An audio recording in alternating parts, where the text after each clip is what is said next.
Broad Street Sports, the best Philly sports podcast. Let's not get this twisted. This loss felt exactly the same way as the Atlanta one, where both in crucial times your star players, Saquon Barkley and now Devontae Smith, dropped you the ball late in the game. I love Devontae Smith just like everybody else loves Devontae Smith. But Devontae costed us a game today. Bottom line, he catches that pass, the Eagles win the football game. We can blame it on Kenny Pickett. He was bad. We can blame it on the defense. They were really bad. They should have never given up 22 points in the fourth quarter, and they definitely should have made a couple stops late in the game when they didn't. But this was a colossal failure. Too many penalties, too many injuries. This was exactly like it was versus Atlanta. Bottom line. You can blame it on whatever you want. The defense played bad. Kenny Pickett, I don't know what you expect Kenny Pickett to do, which we're going to get into. But this is a tough loss. This is tough. I hate losing. And I'm sure all of you hate losing too. I'm sure all the players hate losing. But this adds a couple extra, upsetment because you lost to the NFC East division rival. 1. 2, you had the game the whole time. Yeah, you were in the driver's seat the entire game, and you blew it late in the game. It hurts because we had to watch a game without Jalen Hurts. Now, obviously, you all know I'm not the biggest fan of Jalen Hurts, but you saw exactly what it was like without Jalen Hurts in the game. The dude is a difference maker. The dude being on the field keeps everybody, the opposing defense, on their heels.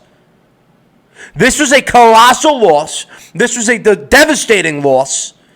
I don't like this feeling. I don't care if we lost to, I don't care if we lost to the Arizona Cardinals. This hurts. To lose like this, it hurts. I would have loved to come on here today, this evening, and talk directly to you and say this. I would love to come on and say, and just talk smack. Talk smack about how poverty Washington is. How bad their team is. How bad the stadium is. How bad everything about him is. And then I would love to have come on here and talk the most amount of smack to Brian Robinson. This dude ran his mouth the whole game. The whole game, he ran his mouth. The whole week, he ran his mouth. Then he comes into the game and he fumbles. Colossal fumble. It was such an asinine fumble. He sucks. So he fumbles, and then you see him go to the sideline and put the towel over his head and started crying. So if the Eagles won today, which they should have because they were in the driver's seat the whole game, I would have came on here and talked about the game, but I would have absolutely made fun of and attacked Brian Robinson for the loser that he is. Talk smack, fumbles, starts crying on the sideline, with the towel over his head. I thought that was a disgrace. But we're not at that point today, folks. We're not there today. We can't talk smack today. No talking smack today.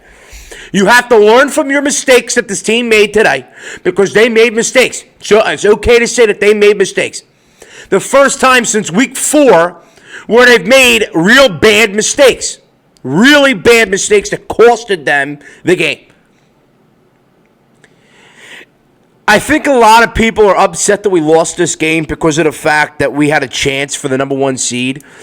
But I'm not upset at that. There's no reason to be upset at that. I don't think people understand how much of a long shot it was to get the number 1 seed. It was a long shot to get it. Do you people understand how good the Detroit Lions are? Detroit's good.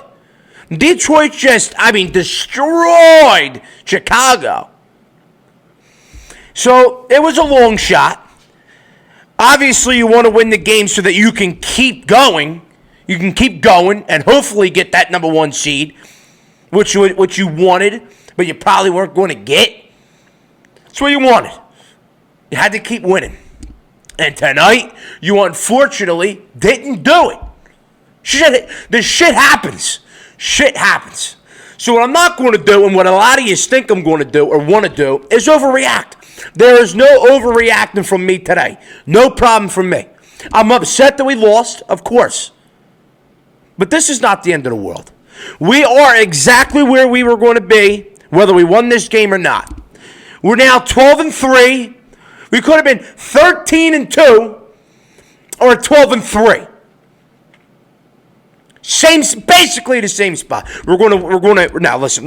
We're going to win the division. We're going to probably wrap up that 2 seed, and then that's where you want to be. It's exactly where you want to be. You're not going to get the 1. You're not going to steal it from Detroit. You're not going to do it. So there's a lot of things. There's a couple things that need to be discussed here. A couple things.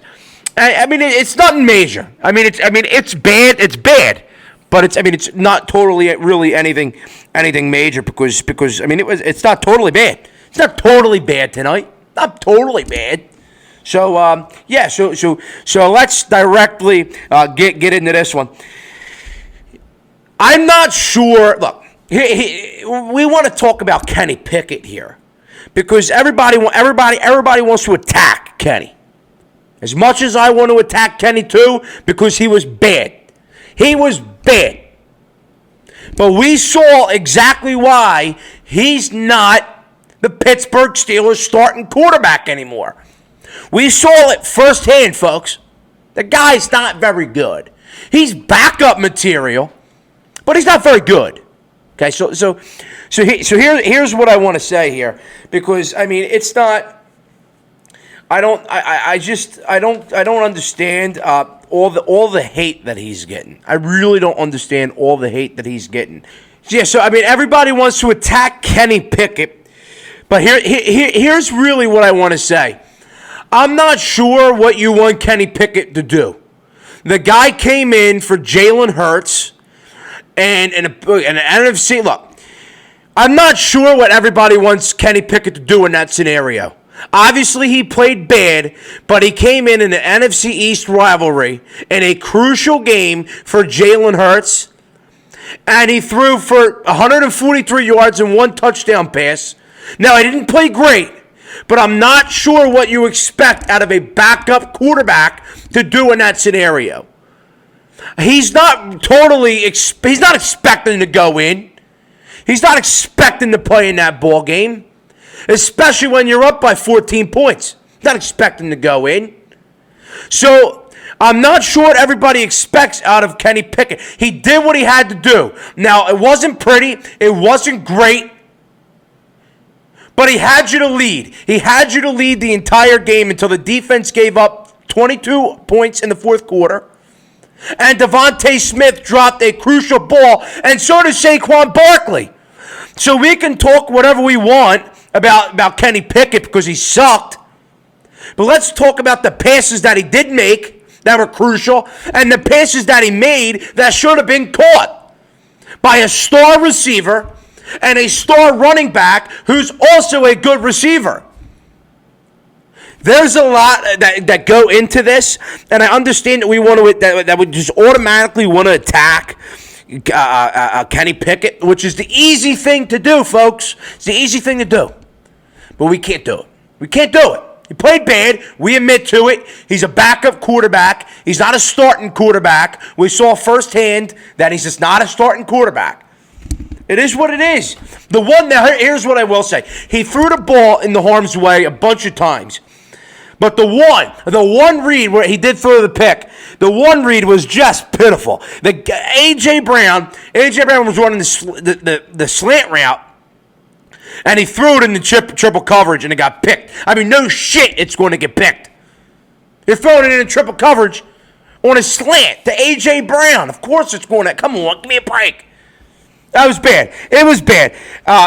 But again, I'm not sure. I'm just not sure what you want Kenny. I'm just not sure what you want Kenny Pickett to do in that scenario. He he didn't play great, but he had you to lead the entire game, and he made the passes that he had to. And he got the ball to a star receiver in Devontae Smith and a star running back / receiver in Saquon Barkley late in the game, guys that he can trust to make the catch. And let me just remind you, they were wide open. There was nobody near Devontae Smith and Saquon Barkley in those scenarios. Nobody near them. Not a single soul. That's on them. That's on them. It's what it is. It's what it is. The defense, another thing that really needs to be discussed here is the defense. I mean, it's bad. It was bad. It was really, really bad. Here's this. We give a lot of praise to the defense, but the defense played real bad tonight. The defense played bad tonight, but I can't say they played totally awful because they got 5 turnovers. But when I say that they played awful, they played bad down the stretch. They gave up 22 points in the fourth quarter. They couldn't get a stop late in the game. They couldn't make a tackle. They couldn't play. There was no clamps on anybody. Then I look at it and also say, well, they played half the game without C.J. Gardner-Johnson, without Josh Sweat. Jordan Davis was injured for a drive. So it was tough, but I thought that the play calling was bad late in the game. And the fact you couldn't come up with a stop, you gave up 22 points in the fourth quarter. The game should have never been that close in the first place. That's on the defense. The defense did not play their best tonight. Everybody can have an off night. The defense had an off night tonight. They did. Openly can say that. They did. It is what it is. The shit happens. They got to clean it up. You have to clean it up. It was bad. It was bad. But you got to clean it up. That's all you got to do. That's all you got to do. The play calling from Vic Fangio has been outstanding the entire year, since the bye week. But tonight, it was bad. It was bad. Now, it was good, but bad. Late in the game, he should not be in prevent like he was. He was in prevent. And when you're in prevent like that, that leaves the middle of the field wide open, and it leaves the curl flat wide open as well. We got cooked.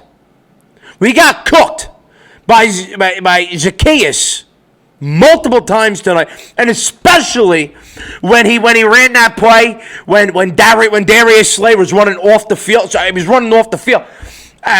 He was the extra man on the field. Now runs off the field. Now nobody wants to go and get Zacchaeus. And Zacchaeus runs for days. Whatever. I mean, it was bad. Another thing that needs to be discussed. Kellen Moore had an awful calling game today. Kellen Moore called awful plays tonight. Simple as that. Simple as that.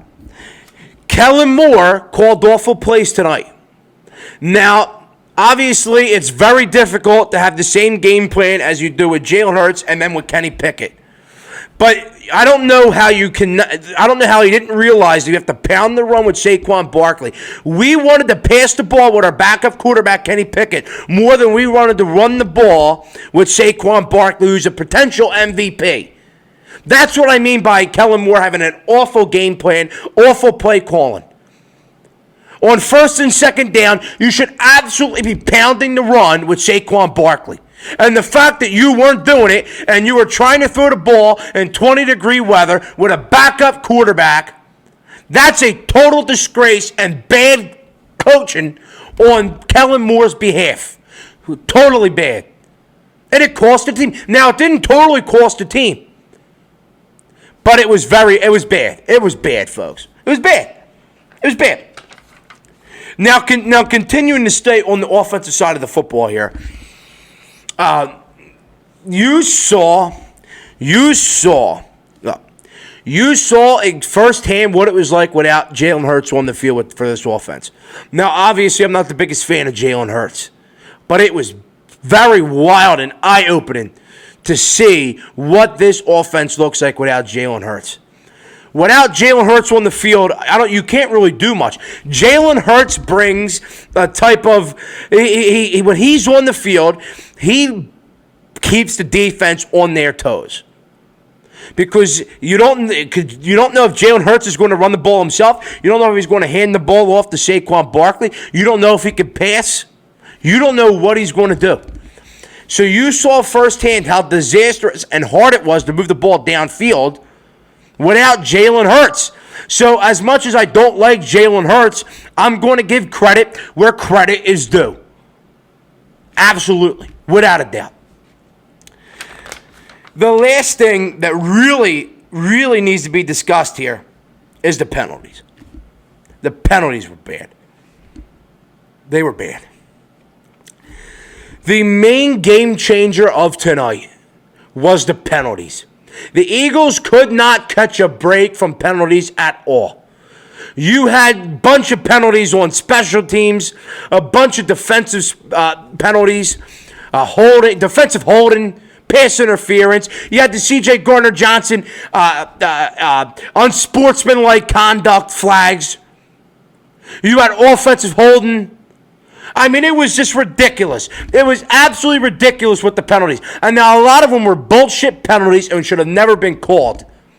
But that is a main thing that needs to be worked on and fixed is the penalties. The penalties costed you, they hurt you, they set you back, and when you can't get set back when you have your backup quarterback in the game. You can't allow yourself to get behind and go back further when you have a backup quarterback. You can't do it. So obviously the main thing that I really thought that hurt us tonight, outside of playing the game, was the penalties. You got hurt every step of the way. Every step of the way, them refs were trying to hurt you, and they didn't fix anything. They didn't fix anything. But I'm not going to overreact. I'm not going to say the world is going to crumble in now because trust me, it's not. This team is still a very good football team. I still think with a very healthy Jalen Hurts. Look, this last thing. With a fully healthy Jalen Hurts, the Eagles blow the Washington Commanders out by 17 plus. I'm not kidding. They crush Washington with a fully healthy Jalen Hurts. And again, that just shows why this offense needs Jalen Hurts on the field. I said it. I'm man enough to admit that Jalen Hurts is somewhat a difference maker to this offense. It's not the same offense without Jalen Hurts. But yeah, man. So I'm not going to overreact. I'm not going to get too upset. We have to focus on Dallas next week. We got to focus on Dallas at home next week, and then you got New York after that. But you can't overreact about this. It's a bad loss. It's a sad one, but it is what it is. You got to roll with the punches. 12-3 is not bad. If you can finish 14-3, be very, very good. You'd be set up in a very good spot. But, thank you all for tuning into the podcast. Make sure you like, subscribe, send this to people you know, and leave a comment. What about your thoughts of this football game? But, thank you all for tuning in. I really do love and appreciate every single one of you. Have a good night.